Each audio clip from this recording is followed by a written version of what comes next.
Maximum gold up and downs అయితే చాలా ఎక్కువ ఉంది. కస్టమర్స్ కొంచెం ఇబ్బందిగానే ఉంది, మాకు కూడా కొంచెం ఇబ్బందిగా ఉంది. ఇంత ఫ్లక్చుయేషన్స్ రోజు 20-30 థౌజండ్స్ డిఫరెన్స్ పడుతుంది ఒక్కొక్క రోజున. సిల్వర్లో మాక్సిమం అయితే ఇంకా ఎక్కువ కూడా ఉంది ఈ రేట్ ఫ్లక్చుయేషన్ అనేది. దానివల్ల కస్టమర్కి ఎవ్రీ మినిట్ చూసి చెప్పడం తప్ప ఇమీడియట్ బుకింగ్ కానీ చాలా కష్టంగా అవుతుంది. మేబీ నిన్న 163 ఉంది గోల్డ్ రేటు, మొన్న 153 ఉంది. ఆల్మోస్ట్ 10,000 అంటే 10 తులాస్ మీద 1 lakh అనేది చాలా పెద్ద అమౌంట్ సామాన్యుడికి.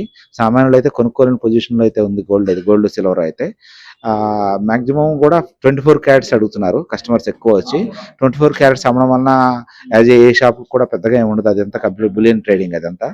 మాకు ఐటమ్స్ అమ్మితేనే మాకు ఎక్కువ ఏమైనా ప్రిఫరబుల్ ఉంటుంది, కొంచెం ప్రాఫిట్ రావడానికి ఛాన్సెస్ ఉంటుంది.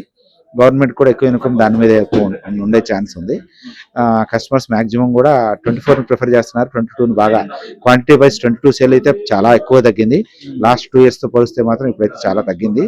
At the same time making charges కానీ వేస్టేజెస్ కానీ అనుకున్నంతగా అయితే ఏం తగ్గలేదు.